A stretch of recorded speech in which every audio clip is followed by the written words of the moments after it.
So translation and purport by His Divine Grace A.C. Bhaktivedanta Swami Srila Prabhupada Ki Jai. The 23rd branch was Sri Harsha, the 24th Raghu Mishra, the 25th Lakshminath Pandit, the 26th Bhangavati Chaitanya Das, and the 27th Raghunath. Purport. Raghu Mishra is described in the Gaurganadesh Dipik 195 and 201 as Karpura Manjari. Similarly, Lakshminath Pandit is mentioned in Rasan Mada, and Bhangavati Chaitanya Das is mentioned as Kali.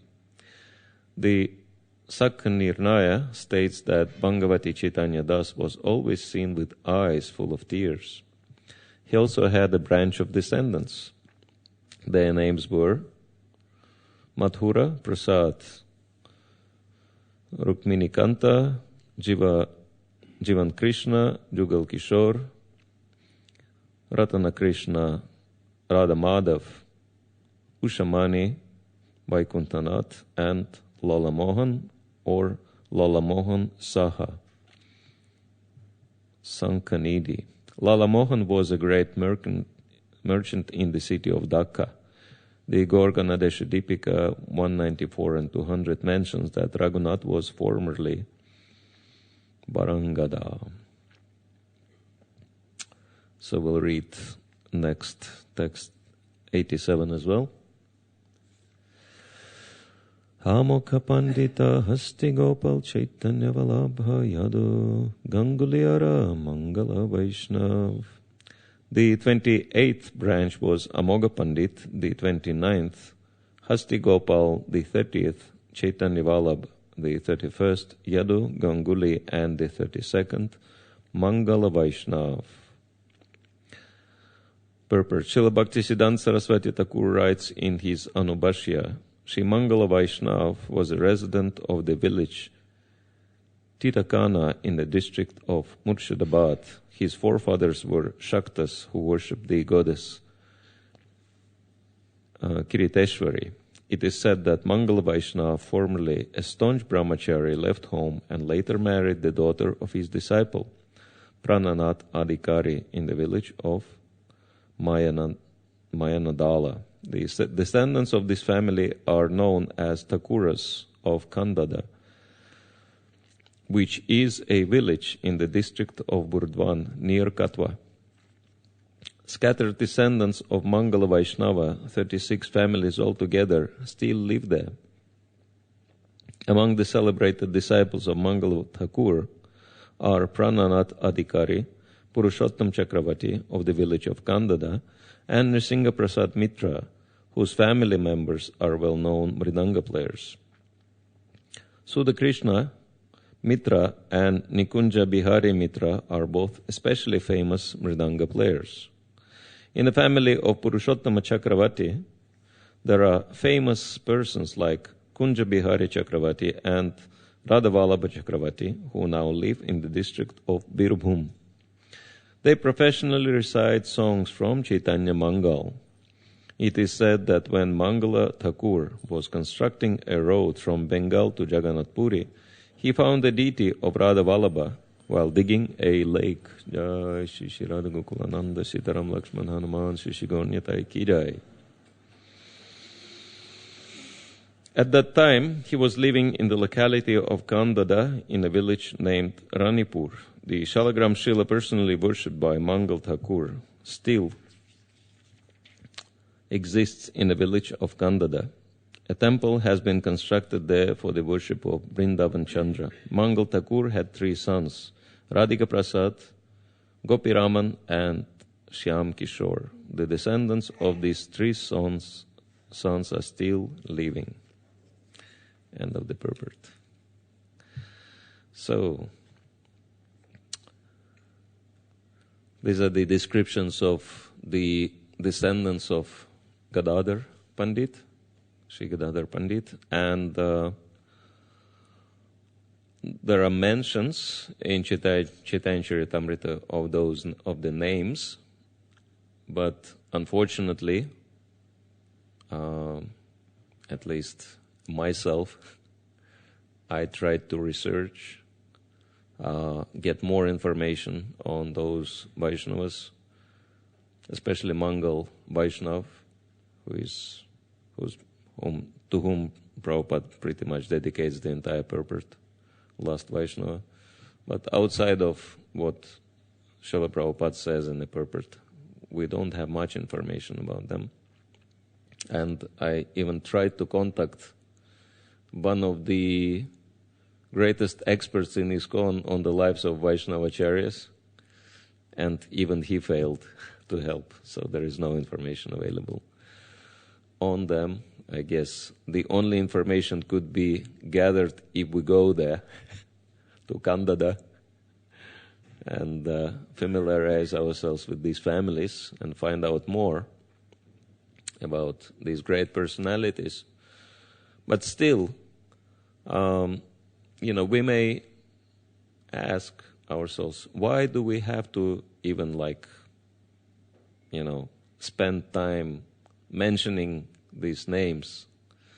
And the answer is given by Srila Krishnadas Kaviraj Goswami in the later verses, which are very important statements. And actually, he makes this statement more than once. He says at the end,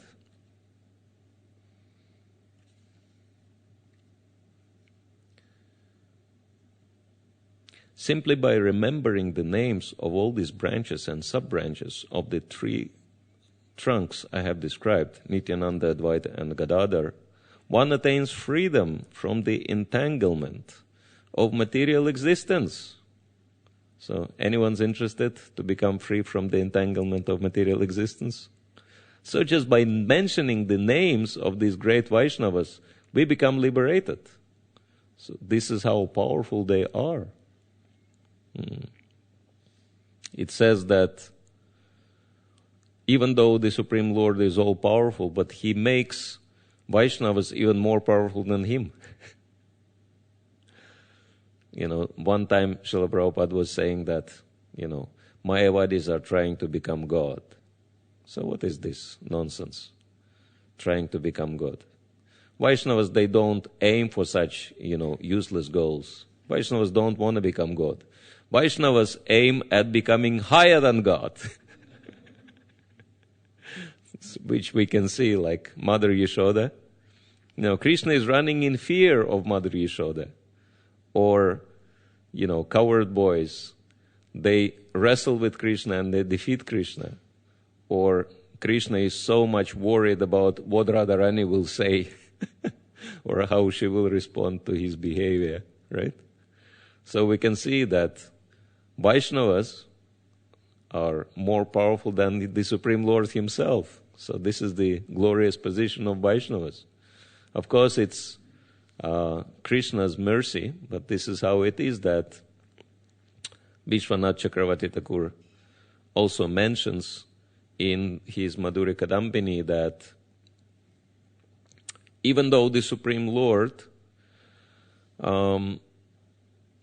gives freedom of choice to the conditioned souls, nevertheless, He gives the power of attorney to His representatives who are preaching His glories. And in this way, preachers can make make even those people who chose not to be Krishna conscious, to be Krishna conscious. So this is how powerful the devotees are. And so we're very fortunate to even have an opportunity to remember the names of these great personalities. And later, Srila Krishnadas Kaviraj Goswami says, simply by remembering the names of all these Vaishnavas, one can attain the lotus feet of Sri Chaitanya Mahaprabhu. Indeed, simply by remembering their holy names, one achieves the fulfillment of all desires. Not just freedom from material existence, but anything you want, any desire can be fulfilled just by remembering the names of these great personalities. For example, Narottam Das Thakur makes very similar statement in his song, in regards to the 6 Goswamis. Tandaracharana Seva, oh no, H.I. Gosai, what's that? Jaya Hoite Viginash Abhistapuran was the first line.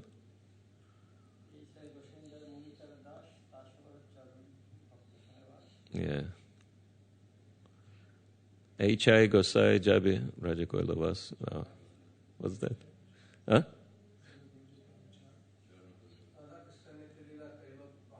Yeah. Anyway. It's at least the second line says, the first line says that, I'm worshipping these 6 Goswamis, and then Jaya Hoite Vignanash Abhishtapuran, that by their mercy, all the obstacles are completely destroyed. Jaya Hoite Vignanash Abhishtapuran. So, this is the power of these great Vaishnavas, and therefore, whatever little information we have, we can contemplate on it for our own purification, for our own benefit. And, just a few points, for example, mentioned about Mangal Vaishnav. He seems to be the most prominent of all the Vaishnavas mentioned. Even very few points brought up by Srila Bhaktisiddhanta Saraswati are very interesting. Little bit confusing, the first point, right? If anyone listened carefully, he was a staunch brahmachari, and then he got married. And he had big family and a lot of kids. How this is possible? How staunch brahmachari can get married so easily, right? Because staunch brahmacharis are not interested in these things. But we can find examples, other examples in Vedic literatures. In Bhagavatam, there is one very interesting example of very staunch brahmachari who got married. Anyone can remember? Huh? Yeah, Priyavrata Maharaj. This is how the 5th canto of Srimad Bhagavatam begins. The first chapter mentions how Priyavrata Maharaj, he was such a great devotee, he had zero interest in anything material. And he had the best guru not only on this planet. Sometimes when young devotees think, whom shall I accept as my guru? And they think, I want the best guru. Who is the best guru on this planet? I want to have that person as my guru. So Priyavrata Maharaj had the best guru not only on this planet, but in the entire creation. Narad Muni. And he had the best father, Swayambhuva Manu, and he had the best grandfather, Lord Brahma. So he was really, really special person. And he had zero interest in anything material. And he decided, okay, I want to be brahmachari. I want to dedicate my whole life just to serve Radha Krishna, whoever, Lord Narayan, maybe Vishnu, whatever. I want to dedicate my whole life to devotional service. And Narad Muni encouraged him, yes, it's a very good idea. I'm brahmachari myself, and I'm quite happy, so you be brahmachari also. But then Swayambhuva Manu became very perturbed because he expected Priyavrata Maharaj to take over the responsibility for governing the whole planet. The whole world. But, Priyavrata Maharaj was very determined, no, I want to be brahmachari. You sort it out yourself. It's none of my business. And then Swayambhuva Maharaj had to take help from his father, from Lord Brahma. And so Lord Brahma arrived on the scene, and Priyavrata Maharaj is there, absorbed in meditation, and Narad Muni supporting him. Yes, he'll be brahmachari. But Lord Brahma is doing a bit of preaching, and he arrived with all the demigods and all the sages, and it was quite a scene. Lord Brahma's arrival. He is the head of our whole sampradaya. Can you imagine? And then he came and he said, I understand all your, understand your mentality that you want to be brahmachari, but you have to, take responsibility, because it's the plan of the Supreme Lord, so you have to follow. And Priyavrata Maharaj said, yes, okay. So he renounced renunciation, which is, of course, very exceptional case, which means, giving up the spiritual sense gratification of not being involved in anything material, right? So he renounced that for the sake of pleasing his superiors. And it's very interesting, it's mentioned in this verse that Narad Muni, even though he encouraged Priyavrata Maharaj to be brahmachari, but when he heard Lord Brahma's desire that Priyavrata Maharaj should get married and take the responsibility, it says that Narad Muni had no resentments, no resentment, no grudge, no ill feeling. So this is how great these personalities are. They are ready to accept the plan of the Supreme Lord, even though this plan might go against the grain, against their own desires. Even spiritual desires, right? That these great personalities have no material desires, but they are ready to sacrifice even their own spiritual desires for the sake of pleasing Hari, Guru and Vaishnavas. And so we don't exactly know, we cannot say for sure what was the case of Mangala Vaishnav, why he was a staunch brahmachari and why he got married, but we can safely assume that there was a very, very serious reason for that, right? Because otherwise, Bhaktisiddhanta Saraswati, who was himself lifelong brahmachari, perfect renunciate, he would not write about him that he was a staunch brahmachari, right? That if someone was brahmachari and then got married, he can be good brahmachari, but staunch brahmacharis, they don't get married, right? But if he got married, there was a very serious, exceptional reason for that. And so we can understand that one way or the other, he was very exceptional personality, and just, a little mentioning about, his activities helps us to understand how special he is. For example, just on the go, Srila Bhaktisiddhanta Saraswati mentions that when Mangal Thakur was constructing a road from Bengal to Jagannath Puri, he found the deity of Radha Vallabha while digging a lake.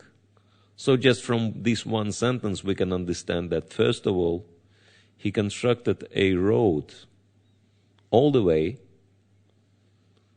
from Navadvip to Jagannath Puri. And it sounds, simple. Okay, constructed the road. But I don't know if any of you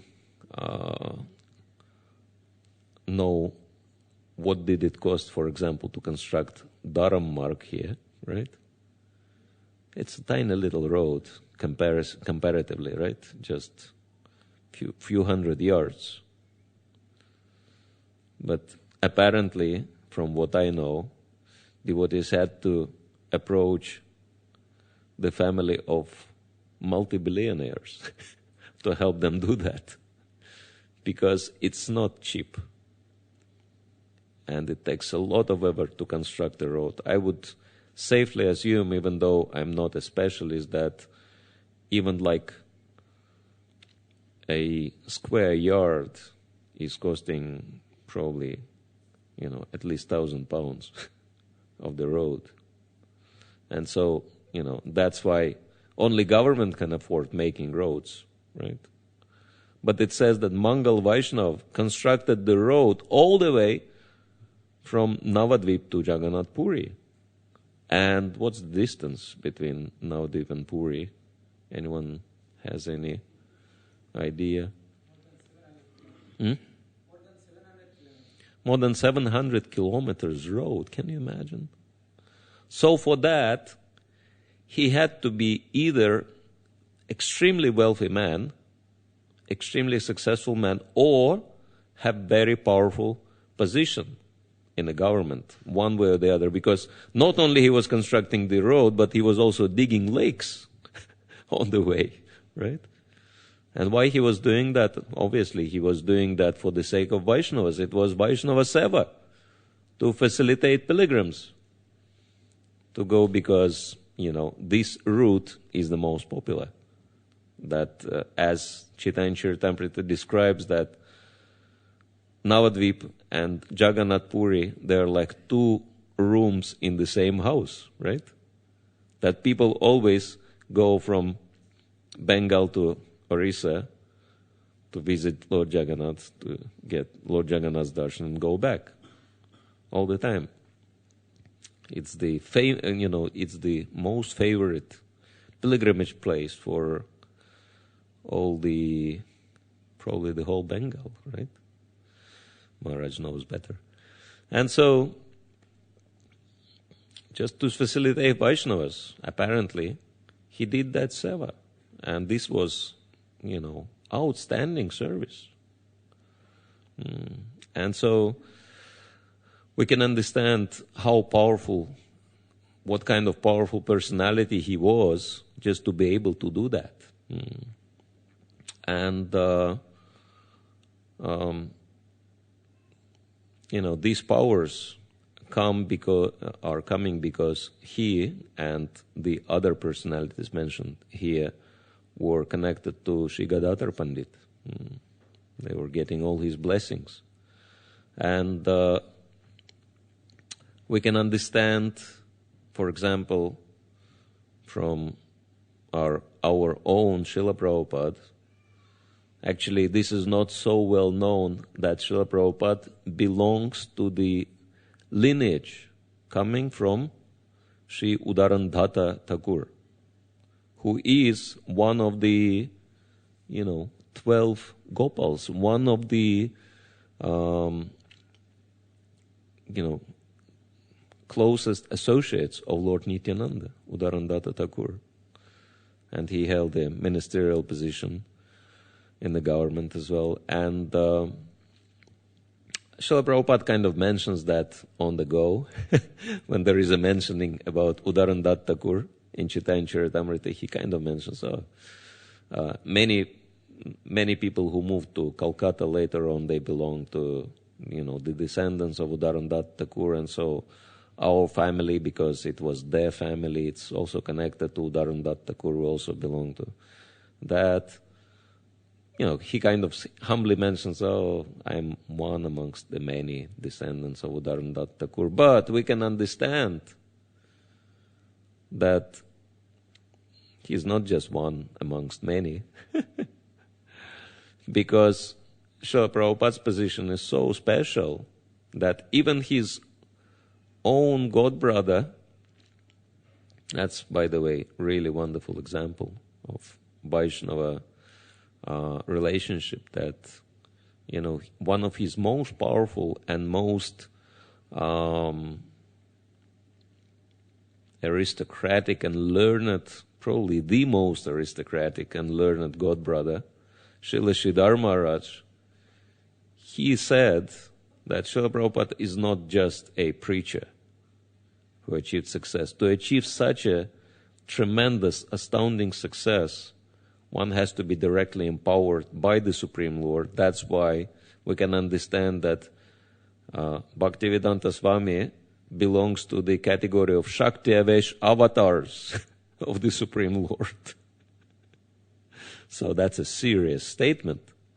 And we can understand that there were many descendants of Udarandat Thakur, as well as there are many descendants of other great families, but not all of them took the advantage of that blessing, which comes from belonging to such high lineage. as we learn from the beginning of the chapter, even the direct sons of Advaita Acharya, not all of them became devotees, which is an interesting example which helps us to understand that opportunity can be there, but whether one is taking that great opportunity, one's taking that advantage or not, it remains choice of an individual. But one feature of someone who is very, very serious about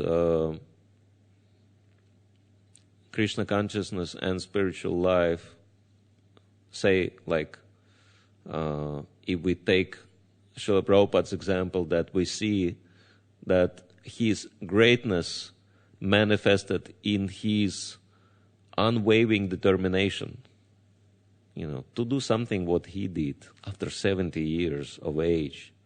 One has to be determined, like this, unbelievably determined.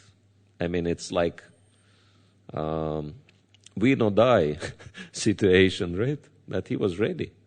He was ready that I'll better die trying than never try at all, right? To do what my guru wanted me to do. And so we know how many hardships Srila Prabhupada had to take. And so his determination is really mind-blowing. But there is another less noted feature of Srila Prabhupada's greatness, and that is his humility and real appreciation for, we can say, Vaishnava heritage. But if we read carefully Chaitanya Charitamrita, that we can see that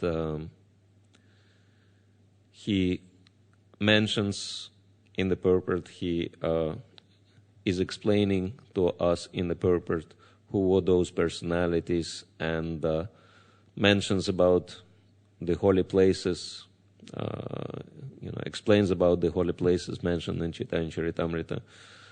And he was he greatly valued that heritage, Vaishnava heritage. Regardless of the circumstances. For example, we know from history that his own godbrothers, his own institution, didn't give him much support. Rather, they would try, and initially they didn't give him much support, and later on, they tried not only impede his work, but actually, take his disciples away and preach against him, and they did so many bad things towards him. But the amazing thing was that regardless of all this, Srila Prabhupada was always open to work with his godbrothers. He would always keep his doors open to invite them to take part in the preaching. And he was very sorry for their condition, that they always, in odds with each other. And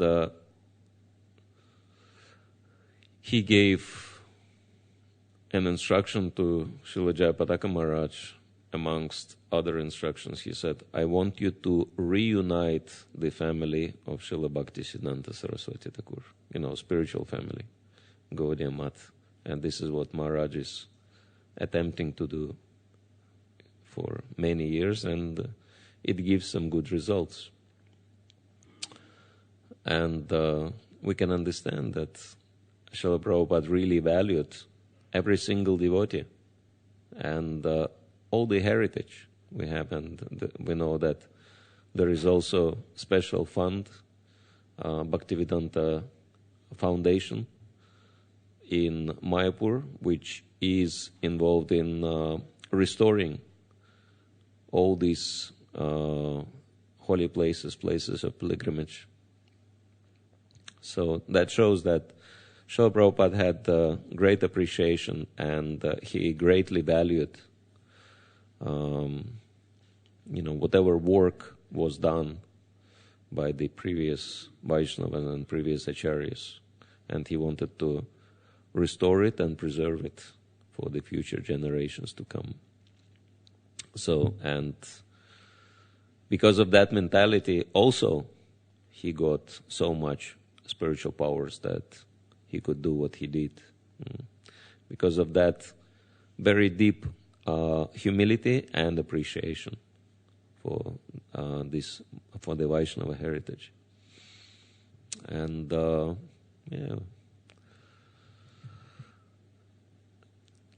lately I was listening to one of Prabhupada's classes given in Mayapur, and he was mentioning very interesting thing. He said, of all the planets, the Earth planet is the best. And on the Earth planet, of all the countries, India is the best country because it's completely spiritual country. And of all the places in India, of all the states in India, Bengal is the best state. And of all the places in Bengal, Nadia district is the best. And of all the places in Nadia, Navadvip is the best. And of all the places in Navadvip, Mayapur is the best. And then he said, I'm not making it up. I'm just repeating what our predecessor Acharya Srila Bhaktivinoda Thakur describes. And he read, this quote where Srila Prabhupada says that. Where Srila Bhaktivinoda Thakur says that. Jai Shri Shri Radha Kukulananda ki jai, Shri Shri Sitaram Lakshman Hanuman ki jai, Shri Shri Gaur Nitai ki jai. And actually you can see what's happening on the planet, that one of the greatest impacts in terms of introducing Vedic paradigm in the West was made by Swami Vivekananda, right? But along with introducing this paradigm, he also introduced impersonal and Mayavad understanding. And Srila Prabhupada was mentioning that he said, a thorn can be taken out by the other thorn. So the damage one Bengali made to the world can be, repaired only by another Bengali. Meaning himself, because Vivekananda was also Bengali. So somehow we can see that historically it is like that all the powerful preachers who made global impact, somehow they all come from Bengal. And we can see that we have Bengali God, Lord Chaitanya Mahaprabhu, right? And we have, almost all his associates, with very few exceptions, are all Bengalis. And so we can understand that it is true that Bengal is really special place, and because it is producing very special people. Of course, not everyone in Bengal takes that advantage and takes up the devotional service, but we can see that Bengal is a very radical place. Like one senior Vaishnava mentions that in Bengal there is no middle class. You either excellent, aristocratic, the best of all people, or the most degraded. Very extreme kind of people. But we can see that Bengalis have special power. And if they use these powers properly, they can do a lot of good. And all these great Vaishnavas glorified in Chaitanya Charitamrita, they're all Bengalis. And so these were the ones who have taken full advantage of the opportunity given to them from birth, right? Because Bengalis from birth have two amazing advantages, which I haven't seen in anyone, right? First is that they are extremely resilient, extremely austere people. Unbelievably austere. Like even in Tirupati temple, one devotee shared that they wanted to make ladus to distribute to pilgrims in big numbers, because people go to Balaji, they expect ladu from other temples as well. But to cook ladus takes a lot of effort, and they also make big ladus. And the local cooks, they cannot, take so much pressure. And then what was the solution? Bring in Bengali cooks. Because in the heat of South Indian weather, they can stay in the kitchen, next to the oven, like making all these ladus, for 10, 12 hours a day, and not to complain about anything. Just take it as normal. Or I've seen, the other instance, the other extreme, in, Govindadweep, there was one Bengali pujari whom they brought to serve the deities. And there was no heating in that temple. It was freezing cold, and damp cold as well. And, in the middle of the winter, this boy was running bare feet on a marble floor, just with the chadar over his shoulders.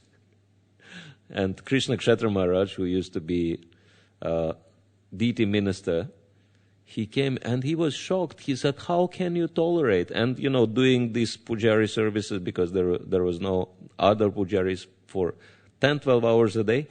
How can you, bear that? And he just smiled. He said, oh, this is my tapovan. I'm performing austerities here. So only Bengalis have this amazing, amazingly solid mind, which can take almost unlimited austerity and not to be disturbed at all.